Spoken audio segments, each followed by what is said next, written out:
So I feel like what leads into this is not realizing like we want to be accepted and fit in, and that kind of leads to us like conforming to the world and like separating ourselves from our holiness and stepping away from Christ. So the rest of this chapter kind of focuses on spiritual gifts, how to remain pure, learning to love without hypocrisy, abhorring evil, and loving what is good, being forgiving and patient in tribulation, and so on. And if you go to the next, so the two questions are how have we conformed to the ways of the world, and if so, how do we renew our minds? So the world means the culture or like the society you grow up in. So if you grow up in like this Christian village and you go to all the time, then you grow up in a good world. Conforming to that world is not necessarily a bad thing. But I think we can all agree like that's not what we are around in the world we live in. So if you want to reword the first sentence, it can be like, have we become desensitized to the sins in the world that we live in? And I mean, again, I struggle with many of these things. So regarding our spiritual life, gradual exposure. Gradual exposure. Anything that is risky is going to dull our sensitivity, and then when that happens, you don't really realize that you're at risk, like being desensitized to sin. So, has anyone heard like the boiling frog analogy? No. It's an idiom. Yeah, it is. Okay.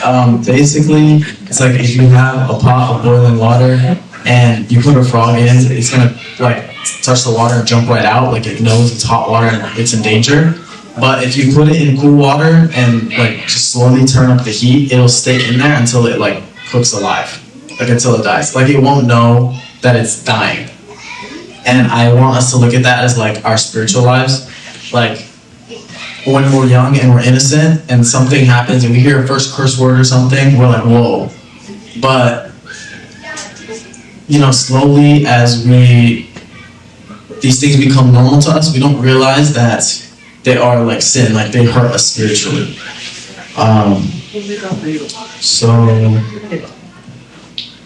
can go to the next one. So I think the things that lead to this mostly are constant consumption of the media, and that the majority of that media is unedifying. So like unfiltered access to our minds causes desensitization. Like an example I can give is we see a lot of bad things on the internet, like things that we see that's going on in Sudan, in Gaza, and Palestine, like horrible things, and we kind of become desensitized to it. Like I remember the first time I saw something like social media and I was shocked that it was public, and then now it's like I open my phone and it's all I see all the time, and I don't have that same feeling towards it. Like it's still horrid to see, but it's become like normal. Like it's become desensitized. And the other thing is compartmentalization of life. So the result of that is it prohibits us from being able to measure our conformity accurately, which means like we become desensitized to certain things, but we also know that in certain situations these things are not appropriate. If I'm in church, I'm going to act a certain way. I'm going to speak respectfully. But if I'm outside of church, if I'm with a certain group of friends, or at work or at the gym, I might behave differently in every single scenario, and that's not okay. And if you can go to the next one. So, for example, these things are music, TV shows, media, stuff like that we become desensitized to. So go down here, please. Okay. This is... Does anyone know what the show is on the left? The Golden Bastard? What? Never mind. This is a show called I Love Lucy. The left. Oh, left, but I thought on the right. Yeah. You're close one. Alright. Yeah, okay. I Love Lucy, which is a show from 1950, and it was like the most popular show at that time.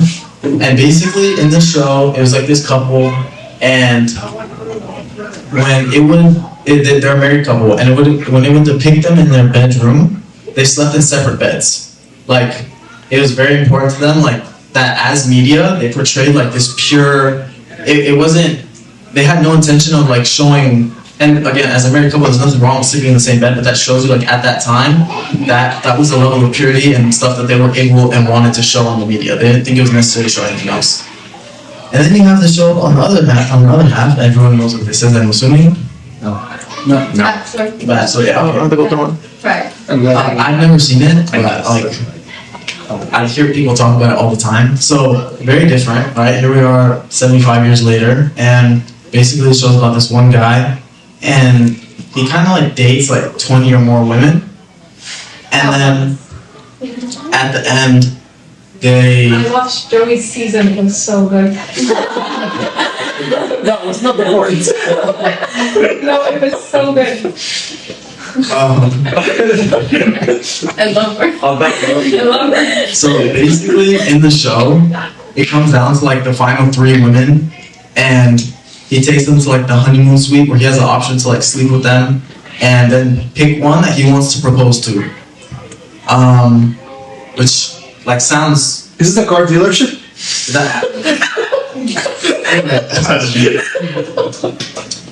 Yeah, so I think it's kind of insane. So bad.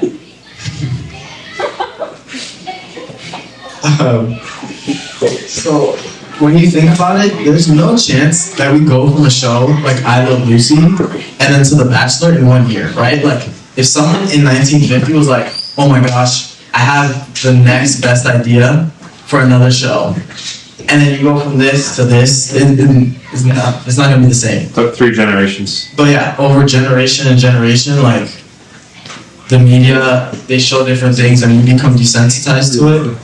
And yeah, it's kind of crazy to see where we go to. And over time, it shows how desensitized we become to it.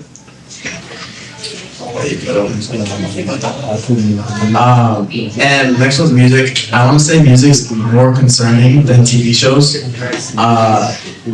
And it's just, it's hard to discern how far off we've gone, especially with things like music. I feel like we listen to it so casually, no matter what it says, and we think it's normal. And I feel like the way that you can discern from this is like, if there's a certain song and you have like a little kid in the car, are you gonna keep it on or are you gonna skip it? Like, it depends on what. Sing the song. No, yeah, of course. Like, if you see the little E on the song that's explicit, like you're gonna skip the song. And I think for us is like we have different playlists. I have a playlist where I have my country music. I have this bad music. I have just a bunch of random playlists, right? But this is a big example of compartmentalization. I wouldn't listen to like a playlist with a bunch of rap on my way to church. Like I feel inappropriate. Like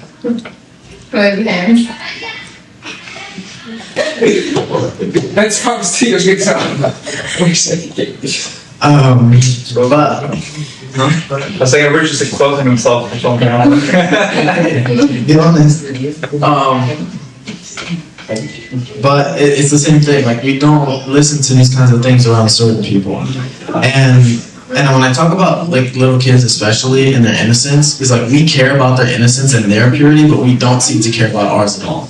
Like the little kid that is listening to the music, I'm way more like in tune and worried about the temperature of their water rather than mine. Like mine was boiling hot. I become numb to it at this point. Like I know no difference from disgusting music and clean music anymore. Like it's just all the same. And so I want to read this verse, and it's Matthew 18:3. It says, "Assuredly I say to you, unless you are converted and become as little children, you will by no means enter the kingdom of heaven."